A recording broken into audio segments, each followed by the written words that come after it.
Véritable success story de la radio Espace Guinée, les grandes gueules, détentrices des meilleurs scores radio en Guinée, de la meilleure émission talk show, a donné le créneau horaire du départ au bureau et du retour à la maison, récoltant depuis des années consécutives le titre d'émission la plus écoutée en Guinée, toutes catégories confondues.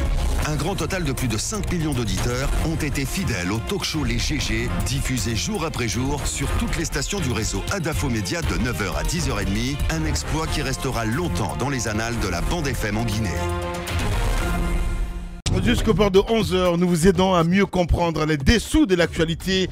Une trêve sociale, voici ce qui demande le président Alpha Condé aux partenaires sociaux. C'était hier dans une adresse à la nation, le chef de l'État, le président Alpha Condé, qui pour justifier cette demande a mis en avant un contexte économique qui ne permet pas à tout soutenir à son gouvernement de faire face à toutes les réclamations portées par les syndicats. Par ailleurs, le président Condé a déploré les récentes violences qui ont endeuillé des familles au lendemain donc des élections communales du 4 février. Oui, il a témoigné aux victimes de ces violences la compassion et la solidarité de l'État.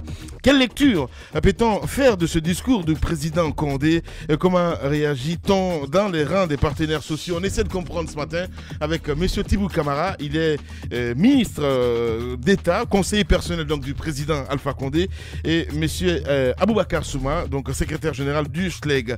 Des réactions des auditeurs un peu plus tard, on va essayer de le lire. Mais d'abord, cette affaire d'escroquerie, Aboubakar, avant de l'appeler Tibou, entre autres CUNET, plusieurs arrestations. Vous le dites bien. La dernière arrestation, c'est ce matin qu'on l'a prise. C'est l'Ivoirien, un Ivoirien qui serait comment on appelle ça, l'un des matadors, on va dire comme ça, de ce marketing des réseaux en Guinée avec CUNET. Donc il a été arrêté ce matin. Précédemment, avant-hier, vendredi plutôt, Souleymane Doumbouya, qui est politique, qui est aussi un des responsables, un des divisionnaires au ministère de la Communication, s'est fait donc harponner. Cela fait aujourd'hui 4 jours qu'il est dans les locaux des services spéciaux dirigés par colonel Moussa Tchegoro. Il y a d'autres arrestations qui sont annoncées parce que Souleymane Doumbouya, il n'est que responsable de la communication de CUNET en Guinée. Et l'Ivoirien Maton a pris ce matin, il est l'une des têtes de pont de ce réseau, de ce marketing de réseau, mais il y a aussi un certain Bouna Yatassaï qui est aussi un des patrons, des responsables locaux, qui est politique également, qui est à l'ANSS et qui continuerait de circuler encore, qui n'est pas inquiété. Cette histoire de CUNET, non, mais il y a eu des plaintes. Une fois, j'ai entendu cette publicité sur notre antenne ici. Je me dis, attends, qu'est-ce que c'est que cette histoire? Je ne comprenais pas en fait. Après, je vois sur Facebook, j'ai même interpellé la direction commerciale à dire, je veux plus cette publicité à l'antenne ici parce que c'est pas normal. C'est-à-dire qu'on peut pas être quand même, je vais dire, complice. Alors que ce qui se passe, Lamine, c'est que c'est au-delà d'une publicité sur une radio. Il y a des députés qui ont accompagné cette entreprise. Il y a des ministres, notamment le ministre Damantal Kamara qui a été parrain d'une des manifestations au Palais du Peuple. Il y a même un commissaire, maintenant après un commissaire du ministère de la Sécurité, donc de la direction de la sécurité publique, qui a démissionné, qui a demandé une disponibilité pour se mettre au service de CUNET, qui est aujourd'hui donc au travail avec CUNET. Donc vous comprenez que c'est une histoire de gros sous, mais aujourd'hui, beaucoup de populations se sentent victimes de CUNET. Il y a eu énormément de plaintes du côté de l'AB. Donc on estime aujourd'hui à 108 000 abonnés de CUNET en Guinée, selon des responsables des services spéciaux. Aujourd'hui, il s'agirait d'une escroquerie qui porterait sur un peu plus de 40 millions d'euros en Guinée. Comment ça marche là, je ne connais pas trop. J'ai été plusieurs fois approché. Il semble que ceux qui entrent payent en entrant entre 6 à 7 ou 8 millions. Et après, on vous promet des montants à la fin de chaque mois à l'aune du nombre de personnes que vous réussissez à coopter et du nombre de produits que vous réussissez à placer. Il s'agit des mécanismes de ce genre, mais c'est seulement que beaucoup de personnes du côté de l'AB et par endroits en Guinée se sont plaints du fait que ce qui leur a été promis n'est tardé à venir. Et donc, beaucoup se sentent aujourd'hui avoir été floués par CUNET. Et donc, c'est ce qui est remonté aux services spéciaux, donc qui ont procédé à ces arrestations pour essayer de comprendre. on m'a fait comprendre que cette société n'a même pas de documents légaux. En fait, QNet serait le sous-embranchement d'une société quand même qui a le RCCM qui est établi en Guinée.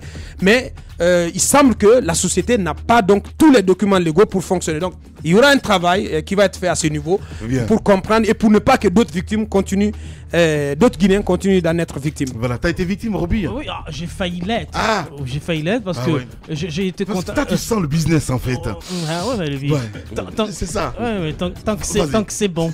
Mais quand ça sent mauvais, j'y vais pas. C'est ce que je dis justement. Voilà.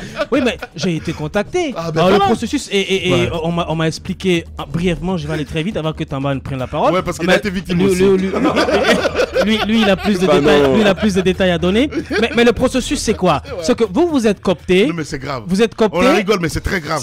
Oui, c'est vrai, c'est grave. C'est grave. C'est de l'escroquerie à grande échelle et à ciel ouvert. Puisque vous êtes coopté et vous, en rentrant, vous payez une somme qui varie, Abakar l'a dit, entre 5, 6, 7, 8 millions. Et le problème, c'est quoi? C'est que plus vous cooptez des gens, parce que vous êtes déjà entré, plus vous cooptez des gens, je pense que si vous arrivez à une dizaine de personnes, que vous amenez dans d'autres. En fait, tu parraines. Exactement, tu parraines. Et quand tu envoies 10 personnes, je crois, tu as droit à une certaine somme. Mais entre-temps, envoyer 10 personnes qui auront payé 5, 6, 10 millions, ça fait beaucoup de magots par rapport à ce que vous allez recevoir à la fin, après avoir coopté les 10 personnes. Vous voyez, la chaîne de l'escroquerie, c'est ça. C'est d'amener les gens à entrer, payer une somme, amener 10 autres personnes, avoir une maudite somme, et les 10 autres personnes aussi vont envoyer 10 autres personnes. Donc l'échelle est grande. Donc si vous multipliez, ça fait une somme énorme. Donc c'est ce système d'escroquerie là qui existe. Et ce qu'Abakar disait, c'est important de souligner qu'il y a une grande cérémonie en l'honneur de cette entreprise escroc au Palais du Peuple, parrainé par... Oui, que vous avez couvert. Bon, je me tais. Bien, allez-y. Moussa Moïse réussit à... Moussa Moïse a bien réussi à l'arrêter. Ah ben oui. Non, mais il aurait fallu quand même qu'il achève ce qu'il était en train de dire. Parce que c'est qui se... Au moins, il y a de la sincérité dans ce studio. Moussa dit qu'il a couvert l'événement. Ben oui. Il est innocent. Il est innocent dans tout ça. Allez-y. Voilà, alors... Non, mais c'est vrai. Alors... Voilà, j'étais le premier à adresser un mail à la direction commerciale, à dire enlevez-moi cette publicité à l'antenne. Quand j'ai vu sur Facebook des gens qui dénonçaient et tout ça, QNet, escroc et tout ça, je dis enlevez-moi ça de la pub, cette pub à l'antenne. Allez-y, mon cher Roby. Tamba. C'était en 2015. Ouais. Je crois qu'il y avait 4 abonnés à l'époque. 4 abonnés pour QNet. QNet venait d'arriver en Guinée. Moi, j'ai été contacté comme 5e personne. Oui, absolument. Tamba. Contrairement à ce que Aboubakar dit, tu peux payer même en dessous de 6 millions. Tu peux payer 3 millions et tu peux doubler en fonction de tes moyens. Si tu as beaucoup d'argent, tu peux mettre beaucoup de mises en même temps. Donc, vous savez, sur chaque mise, vous parrainez un certain nombre de personnes. T'as parrainé les gens ou pas du tout? Moi, quand on m'en a parlé, la démarche a été bien simple. Voilà. Vu que j'ai déjà des suspicions par rapport à ça. Nous avons donc une victime. Non, j'ai pas été victime, pas du tout. Non, mais Lamine, je vous explique là. Alors, ce que moi j'ai fait, c'est bien simple. Vous savez, ce genre de choses... Vous cherchez les victimes? Je connais un peu. Donc, dès qu'on m'en a parlé, ce que j'ai fait, c'est de faire de la recherche sur Internet pour savoir qu'est-ce qu'on en dit ailleurs. Est-ce que, comme on me dit, une organisation internationale, comment est-ce que ça se comporte ailleurs? Figurez-vous qu'il y a des pays africains qui ont chassé QNet. Il y a des pays comme le Canada, le Kenya, qui n'acceptent pas, les États-Unis et autres, qui n'acceptent pas QNet chez eux.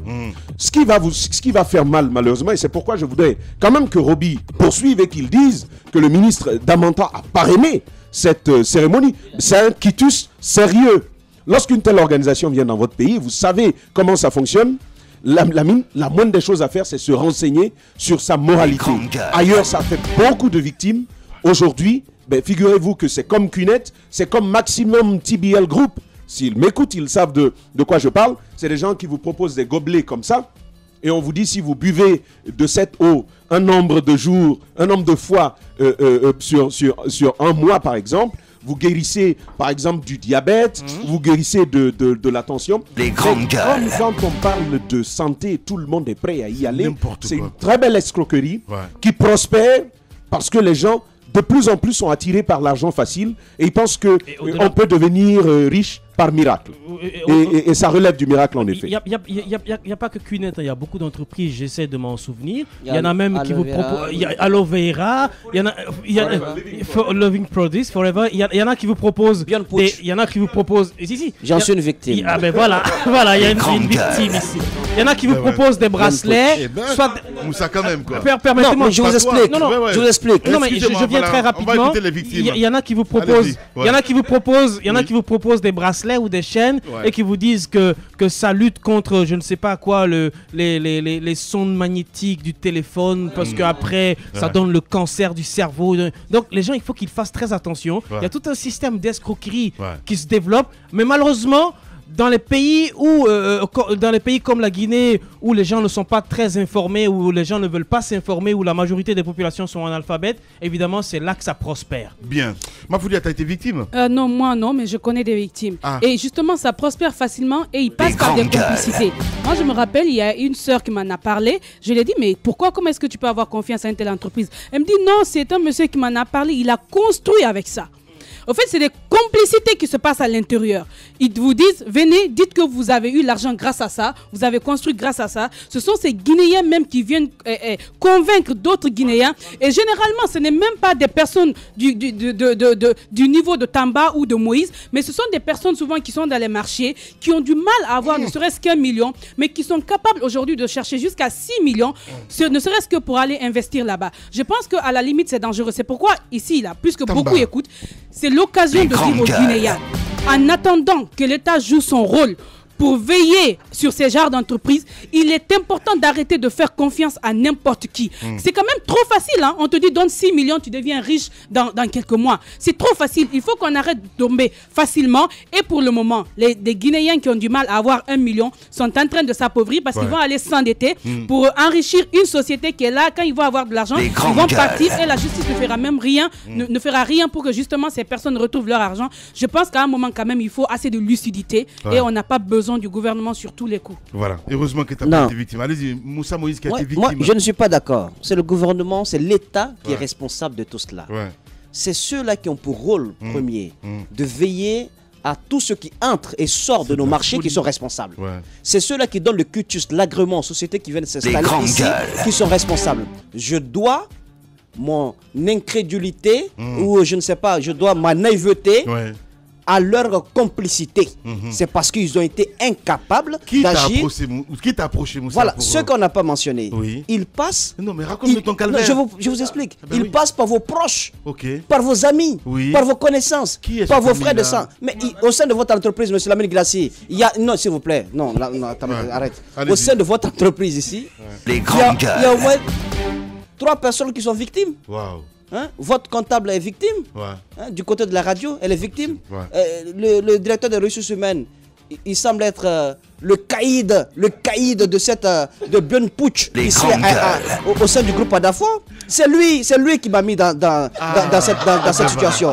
Parce que mes 100 pauvres dollars. Mais 100 pauvres dollars. Heureusement que je lui ai dit, il m'a demandé $200. Je lui ai dit, mon frère, arrête, il m'a mis plein la tête. J'ai trouvé $100. Il dit, bon, je complète les 100 autres pour te prouver que je t'envoie au paradis. Alors, au jour d'aujourd'hui, de nos jours, lorsque je lui parle de Björn Putsch, il me fait une sorte de pouce en avant. Il ne me regarde pas, il ne m'en parle pas parce que lui-même n'a plus accès à toute la mise qu'il a faite. Parce que c'est une sorte de mise. Vous mettez... Les gens fructifient, on vous donne quelques dividendes et vous sentez vos points monter. Lorsque vous amenez une personne, la personne vous fait gagner des points, ainsi de suite. Donc c'est une forme de marketing de réseau et qui est censé vous faire gagner de l'argent. Alors la question que je me pose, est-ce que cette activité en soi n'est pas mauvaise, ou c'est les Guinéens qui l'ont mal utilisé, ou ce sont des arnaqueurs qui en profitent pour en faire une sorte de grosse arnaque, je ne sais pas. Mais ce que je sais, c'est que l'État est complice de tout cela. Ceux qui n'ont pas pris leur responsabilité pour recaler ces gens d'entreprise, parce qu'ils savent que ça existe. Vous vous rappelez de ces jeunes-là qui ont payé chacun, ils sont venus du village un peu partout. Il y a un fou qui s'est levé pour leur dire qu'il a en relation avec un prince... du côté des Émirats Arabes Unis et qu'il va faire construire des milliers de logements sociaux et qu'il a besoin de ces jeunes pour qu'ils soient des contremaîtres et tout cela. Ils ont pris des dettes, ils ont payé 3 millions, ils ont payé 5 millions. Ils ont été au temps de l'ex-directeur général de la police, certains ont été arrêtés, mais ça crée tous des problèmes. Des gens ne sont pas jusqu'à présent remboursés. Et ces gens d'entreprise, ces gens de marketing réseau, je ne sais quoi, ça fourmille dans notre pays. Il appartient à l'État et Damantan aussi doit nous dire pourquoi lui qui est censé donner l'exemple a pu drainer autour parce que peut-être qu'il a été damé aussi, hein, comme toi, hein, voilà, c'est aussi simple que ça. Allez-y, Roby. Non, je voulais dire aussi que la responsabilité aussi, c'est celle du ministre du Commerce. Ouais. Parce qu'il s'agit de commerce de réseau, de marketing de réseau. Ouais. Et ce que nous apprenons, c'est que ces gens-là n'étaient même pas en contact avec le ministre du Commerce. Ce dernier aussi, qui a laissé faire, qui est resté totalement amorphe, statique. Moi, je pense que quand une société comme ça s'installe et elle fait un travail, mais c'est pas possible. Le ministre du Commerce, il ne peut pas rester statique, amorphe, un spectateur de cette situation de grosse arnaque qui s'est déroulée sous les yeux du gouvernement. Mais ces gens-là, ils profitent de la faiblesse, pratiquement de l'inexistence de l'État pour s'adonner à leur sale besogne. Non, mais au-delà du ministère du Commerce, au-delà du ministère du Commerce, ces entreprises-là, quand ils s'installent, ils sont quand même appelés à s'installer sous un droit guinéen. Alors, qui dit s'installer sous un droit guinéen, c'est aller par exemple à la PIP, demander le RCCM, etc., aller par-ci, demander les courriers. Qu'est-ce que ça leur coûte, eux, de vérifier d'abord, parce que ce sont les entreprises quand même qui ont existé ailleurs. Quand ils viennent, ils disent qu'on existe dans tel pays, il y a bien un cahier de charges qui détermine leur activité. Il faut mener une enquête de morale sur les entreprises avant de leur donner l'autorisation de s'installer. Et au-delà de ça, quand on quitte là, bien sûr qu'ils se sont installés. Bon, ça c'est une erreur. Mais il y a quand même des plaintes sur les réseaux sociaux, des plaintes parfois dans des médias, dans les émissions interactives, même si ça ne s'est pas passé ici. La police fait quoi? La police aussi doit s'intéresser au dossier. On doit mener des enquêtes pour voir, écoutez, il y a beaucoup de plaintes sur les médias, sur une entreprise. Essayons de nous intéresser à leur activité. Essayons de rencontrer ceux qui ont été victimes, qui nous expliquent c'est quoi le système, comment ça fonctionne. Et allons-y vers ceux qui sont les têtes pensantes de cette entreprise-là. Où est leur siège d'abord? J'en sais rien du tout. Le personnel, c'est maintenant qu'on cite leur nom. Nous, on ne connaît même pas qui sont ces personnels-là. On rencontre des gens chaque jour que Dieu fait. Vous rencontrez quelqu'un qui est un employé de soit Cunet ou de je ne sais pas, ou de Biampouch. Chaque jour, ils ont des employés. Donc, ça crée la suspicion. Et donc, à ce moment-là, c'est là où la police doit rentrer en action pour vérifier effectivement les activités de ces entreprises-là. Et lorsque ces entreprises-là ne sont pas en adéquation avec nos lois, eh bien, les sanctions doivent s'imposer. Ouais.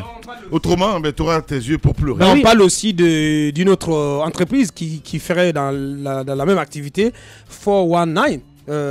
Qui est une escroquerie qui a aujourd'hui, je crois, qui porte sur près de 2000 personnes. En Guinée, il semble que le parrain, c'est l'ancien Premier ministre Lamine Sidibé. Donc il faut faire attention aussi à ce marketing de réseau. 419, 419. Ce sont des gens généralement, soit ils sont forts, ce sont des ingénieurs en informatique, ou ce sont des gens qui ont travaillé pour des grosses boîtes à l'époque au niveau international, qui ont été délogés ou qui ont décidé de se mettre ensemble pour créer leur entreprise et qui parfois, n'oubliez pas, ont quand même un petit capital de pognon avant de venir. Et donc quand ils viennent, les personnes à contacter, ce sont les gens qui sont dans la hiérarchie. Bien. Ce sont des gens qui sont dans la sphère administrative, qui sont des gens puissants, qui peuvent vendre leurs idées, qui peuvent vendre leurs produits, qui peuvent vendre leur entreprise. Et après, de cette étape-là, on descend maintenant pour manger des victimes en bas. Et c'est nous qui sommes les victimes, Moussa et autres, là, malheureusement. Eh ben oui, entre autres. Même si moi, mon argent n'est pas parti là-dedans. Bah oui, toi, t'es vigilant, hein, ouais, mon cher clair. Roby. Voilà. Il a le flair, lui. Bien. Les grandes gueules. Tout sur les dessous de l'actu. Ici, l'actu rime avec liberté de ton sur Radio Espace. Mais aussi sur Espace TV. Merci à vous qui nous rejoignez sur cette chaîne. Vous nous regardez du côté de Madagascar. Bienvenue. Beaucoup de réactions ce matin, évidemment, sur notre plateforme. On a la Junior, voilà, qu'on l'appelle, évidemment. Donc attention, je suis dans une tontine de vente d'aloe vera. Je ne sais pas trop ce qu'il veut dire. Ils disent garantir mes vieux jours. Donc, attention, je suis dans une tentative. Oh, bah, voilà, le message est venu 2 fois. Donc là, Junior, évidemment, qui nous envoie ce message. On y va avec Falilou aussi qui nous envoie ce message. Hein, voilà, Falilou, il dit j'ai failli y passer aussi. Mes gars, tu ne trouveras écrit sur aucun de leurs bureaux QNET. Et c'est des villas cachées dans les quartiers publics cibles, mes parents commerçants. Donc Falilou, qui nous envoie ce message. On reste toujours avec cet autre, hein, voilà, qui nous dit personne ne vous dira ce qui est vend QNET.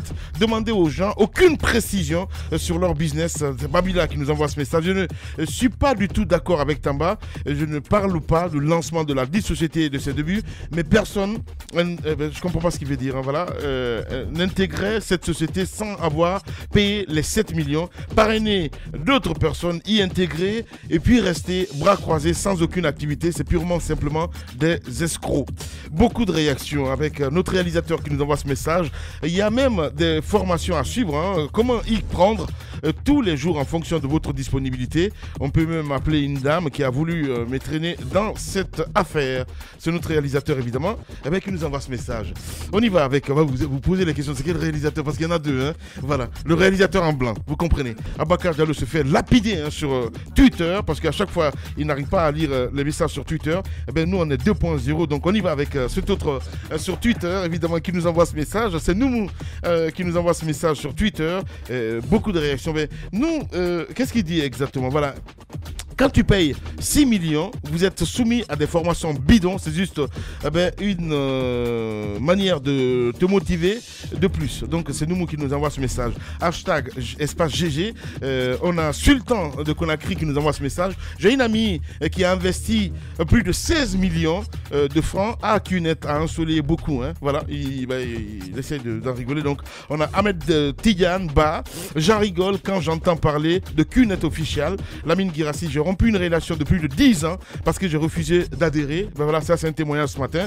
Sinon, on a Ibrahim Assorisso aussi, hein, sur Twitter, Mamoudou Kondé qui réagit. Discours, voilà un mot que les Guinéens ont tant attendu, il veut dire, et ils n'ont plus besoin.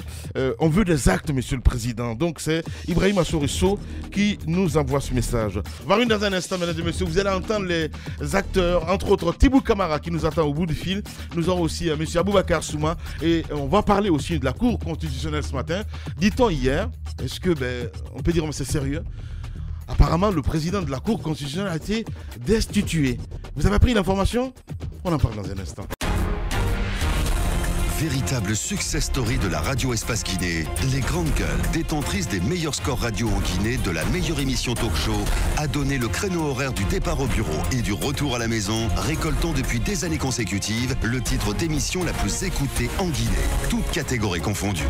Un grand total de plus de 5 millions d'auditeurs ont été fidèles au talk show Les GG, diffusé jour après jour sur toutes les stations du réseau Adafo Média de 9h à 10h30, un exploit qui restera longtemps dans les annales de la bande FM en Guinée.